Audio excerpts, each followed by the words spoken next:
Advanced Residential Applications and Case Studies. Chapter 8, Cost and Income Approaches. Page 23. Case Study number 13, Allocation. You are having a hard time finding sales of vacant land in an established residential area.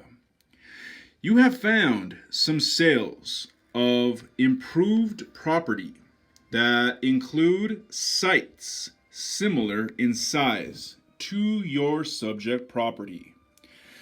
Your research shows that properties of this type typically demonstrate that 30% of the total value is in the land and the rest in the improvements.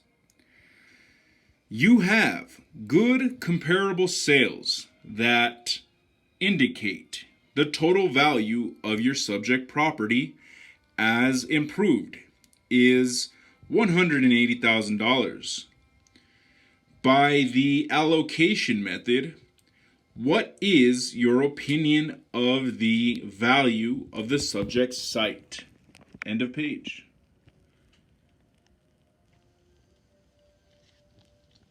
Page 13. Case study number 13, Allocation Solution.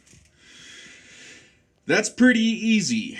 Simply multiply $180,000 by 0.30 and the answer is $54,000. The hard part is getting that 30%. It's kind of like the final step in a gross rent multiplier analysis.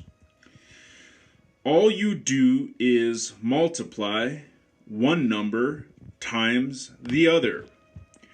Gross monthly market rent multiplied by gross rent multiplier. The trick is making sure you get the right two numbers, or you are really out of luck. So where do these numbers come from? How do we know what percentage to choose for our ratio of land value to total value?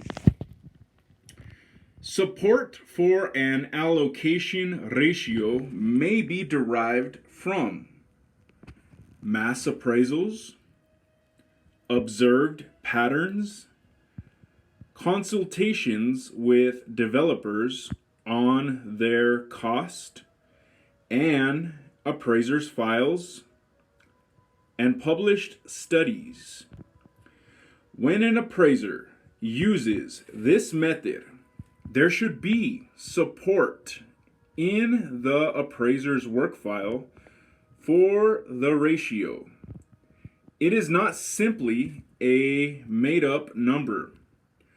One common violation found by state appraisal enforcement agencies is the use of allocation to estimate site value without proper work file support for the ratio. End of page. Page 25. Subdivision development method. By definition, the subdivision development method is a method of estimating land value when subdividing and developing a parcel of land is the highest and best use of that land. When all direct and indirect costs on entrepreneurial incentive are deducted from an estimate of the anticipated gross sales price of the finished lots. or the completed improvements on those lots. The resultant net sales proceeds are then discounted to present value at a market-derived rate over the development and absorption period to indicate the value of the land. This sounds pretty complicated, and it is. First, it should be used only in a specific situation when the highest and best use of the land is for subdivision and development. Even to reach that conclusion will take some work. If you make that call, then your next decision is whether or not you are competent to undertake such an assignment. Remember, the competency rule states that an appraiser must have both the knowledge and experience before undertaking an appraisal assignment, or must notify the client and make appropriate arrangements. The subdivision development method is a variation of a discounted cash flow analysis. It involves complex calculations over a future time frame and then discounts projected income and expenses back to present worth estimates. It is a procedure that is not entered into lightly and calls for considerable time, effort, and expertise. End of page. Page 26, land residual method. The land residual method is defined as a method of estimating land value in which the net operating income attributable to the land is capitalized to produce an indication of the land's contribution to the total property. The premise behind this method is similar to the extraction and allocation methods we studied earlier, in that it identifies the two components of value, land and improvements. In the income capitalization approach, value is a function of the amount of net income available after operation of the property. The higher the net income, the higher the value. In the land residual method, the basis is that part of the income from real property comes from the land, and part of the income stream is attributable to the improvements.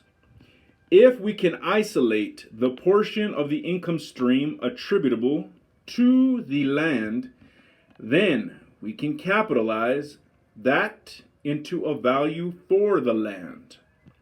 This method deals with income as the basis for value and should be used only in the appraisal of income producing properties. End of page.